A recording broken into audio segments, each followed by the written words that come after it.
Lionel Messi is standing in the center circle of Hard Rock Stadium, looking at a clock that refuses to slow down. He is 38 years old, the most protected asset in the history of global entertainment, and right now, in the 103rd minute, he is staring at the end of his world. A nation of 500,000 people is currently dismantling the greatest marketing plan ever conceived. The silence in Miami isn't just surprise, it is the sound of a billion-dollar industry holding its breath. Somewhere in a FIFA boardroom, a heart stopped. This is the story of how 10 volcanic islands in the middle of the Atlantic Ocean almost deleted the main character of football. To understand the scale of the crisis, you have to look past the grass and into the ledgers. The 2026 World Cup was never just a tournament. It was a commercial invasion of North America. FIFA didn't just want a champion. They wanted a coronation. They needed the blue and white stripes of Argentina to stay on the screen until the very last Sunday in July. They needed the face of Lionel Messi on every digital billboard from Times Square to the Sunset Strip. Messi is the bridge between the old world and the new market. He is the reason casual fans in the Midwest are paying $500 for a seat in the nosebleed section. He is the golden goose, and for 20 minutes of extra time, Cape Verde had both hands wrapped firmly around that goose's neck. On paper, this was a mathematical insult. Argentina arrived in Miami as the reigning world champions, the #1 ranked team on the planet, and a squad valued at nearly $1 billion. They are a footballing superpower with 3 stars on their chest and a history written in blood and gold. On the other side stood Cape Verde. They are a nation with a population smaller than a mid-sized American city, making their debut on the world stage. Their squad is a collection of journeymen, free agents, and players from the Portuguese second division. Most people in the stadium couldn't find Praia on a map. It was supposed to be a formality. It was supposed to be a gentle evening of highlights and jersey swaps. Instead, it became a haunting. The evening started according to the corporate script. In the 29th minute, Messi reminded the world why he is treated like a deity. He collected a pass on the edge of the box, killed the momentum of the ball with a touch that looked like velvet, and flicked it into the corner before the goalkeeper could even shift his weight. 1-0. It was his 20th World Cup goal, a record that feels like it belongs in a museum rather than a stat sheet. The fans cheered. The sponsors exhaled. The machine was working. The Giants were doing giant things, and the minnows were expected to play their part by quietly disappearing into the night. But Cape Verde didn't come to Miami to be a footnote. They are known as the Blue Sharks, and they play with a specific, organized desperation that money cannot buy. They didn't panic when Messi scored. They didn't collapse under the weight of the lights. They waited. They moved in silence. They relied on a 40-year-old goalkeeper named Vozinha, a man who currently has no club contract and was playing for his professional life. Vozinha began to perform exorcisms. He denied Messi from a free kick. He tipped a Julian Alvarez rocket over the bar. He made the Argentine front line look mortal. Then came the 59th minute. Dini Borges played a ball into the path of Gary Rodriguez, who found Do-Re-Mi Duarte. Duarte didn't look at the goal, he felt it. He squeezed a shot into the far corner, and the air left the stadium. 1-1. This was the moment the narrative fractured. You could see the confusion on the faces of the Argentine players. This wasn't supposed to be allowed. They are the aristocrats of the sport, and they were being bullied by the proletariat of the Atlantic.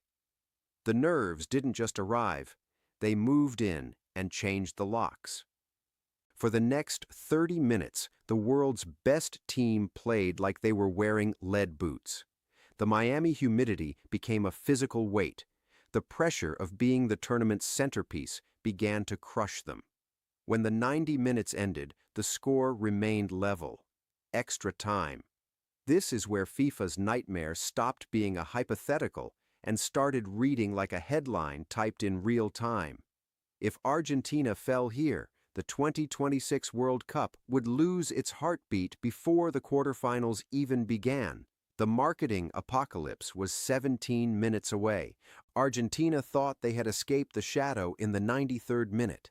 Lautaro Martinez, the man who lives for these chaotic scraps, rifled a shot into the roof of the net after a chaotic corner. 2-1. The relief was so thick you could taste it. The players celebrated with a level of intensity that felt out of place for a game against a debutante. It was the celebration of a man who had just narrowly avoided a car crash. The Giants exhaled. The machine relaxed. Order had been restored. The script was back on track. And then the 103rd minute happened. This is the moment that will be studied by every underdog coach for the next 50 years. Sidney Lopes Cabral picked the ball up on the left wing.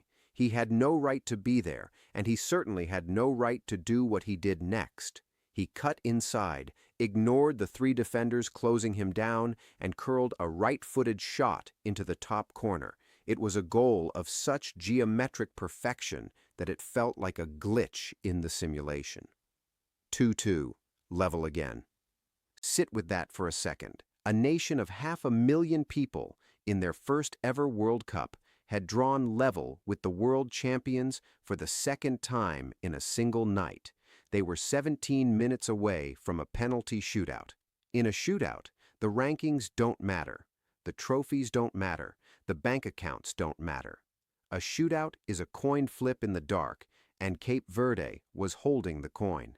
The most storied team in the sport was staring at the most humiliating exit in the history of the competition. This was the point where the stadium felt like a funeral for a king who wasn't dead yet. The Argentine fans were crying in the stands, not because of a loss, but because of the terrifying possibility of one. Football is a game of moments, but it is also a game of institutional gravity. The bigger the team, the more the universe seems to conspire to keep them upright, and football, being the cruel, beautiful, and corrupt thing it is, wouldn't let the miracle finish its work. In the 111th minute, the tragedy found its victim. Messi swung a desperate set piece into the crowded box. Cristian Romero rose above the crowd and headed the ball toward the goal. It was going wide. It should have been a goal kick, but in the chaos, the ball struck Cape Verde defender Dani Borges. It took a wicked, impossible deflection and rolled slowly, agonizingly, past his own goalkeeper. An own goal, 3-2. There is no crueler way for a dream to die. After 111 minutes of heroism, after 2 comebacks, after Vozinha made 8 world-class saves, the goal that finally broke Cape Verde was scored by Cape Verde. The stadium erupted, but it wasn't a roar of triumph. It was a roar of survival. Argentina didn't win that game. They escaped it. Even in the final seconds, Cape Verde kept coming. They forced corner after corner. They sent their goalkeeper into the box. Emiliano Martinez had to fling his entire body at the feet of a striker to prevent a third equalizer. When the final whistle blew, the Argentine players didn't celebrate. They collapsed. They fell to the turf, wrecked by cramp and exhaustion. They had been dragged to the absolute edge of the cliff by a team that isn't even supposed to be here. This wasn't a series of isolated mistakes. It was exactly how the system was designed to work. We are told the World Cup is about the best versus the best, but the modern game is built to protect the elite. The expansion to 48 teams was sold as a way to give smaller nations a chance, but the scheduling, the travel, and the commercial pressures are all weighted toward the giants. FIFA needs the upsets for the highlights, but they need the titans for the revenue. Cape Verde was a beautiful story, but stories don't buy television rights in Beijing or New York. Messi does. We must be honest about what we saw in Miami. It would be easy to call Cape Verde plucky losers and move on. That would be an insult. They didn't get lucky. They didn't park the bus and pray for a miracle. They outplayed Argentina for long stretches of the match. The expected goals data might say Argentina deserved it, showing 2.16 to Cape Verde's 0.45, but the soul of the game doesn't live in a spreadsheet. It lives in the 103rd minute when a kid from the islands makes the world's greatest player look old. Cape Verde represents the ghost that haunts modern football. They are the reminder that despite the billions of dollars, despite the data analytics, and despite the corporate tailoring of every tournament, the game remains unpredictable at its core. They are a team of 10 islands that stood toe-to-toe with an empire. They proved that the gap between the top and the bottom is not a matter of talent, but a matter of resources. Give Cape Verde 10 years of Argentina's budget, and they might never lose a game again. But the reality of the sport is far colder. Argentina advances to Atlanta to face Egypt. The posters remain up. The ticket prices for the quarterfinals stay at record highs. The sponsors can go back to their champagne. The golden goose is still breathing. For FIFA, the crisis has been averted. For the rest of us, something was lost in that 111th minute. We were denied the greatest upset in history by a cruel deflection and a tired leg. We were reminded that the house always wins, even when the underdog plays a perfect game. There is a specific sadness in watching a team like Cape Verde leave. They don't have a multi-million-dollar marketing machine to tell their story. They don't have a documentary crew following them to capture their journey. They simply go back to their clubs. Vozinha goes back to looking for a contract. Duarte goes back to the second division. They leave as heroes to their own people, but as a footnote to the people who run the sport.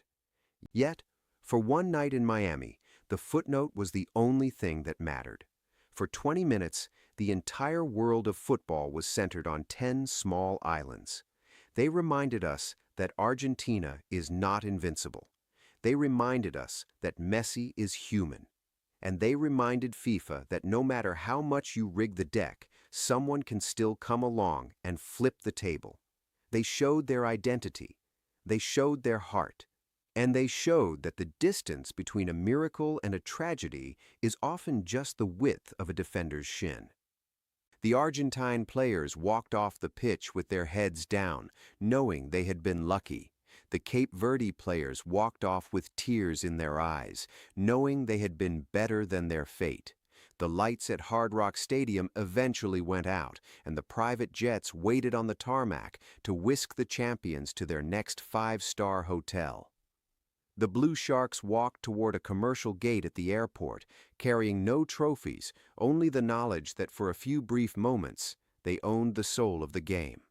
Messi moved on to Atlanta, but the ghost of those 10 islands stayed behind in the Florida grass. The tournament continues, and the brand remains intact. The revenue targets will be met, and the coronation will likely proceed as planned. But the world saw what happened. We saw the machine tremble. We saw the terror in the eyes of the giants. We saw a nation of 500,000 people nearly break the world's most expensive toy. How much is a miracle worth when the house always wins? The house always wins.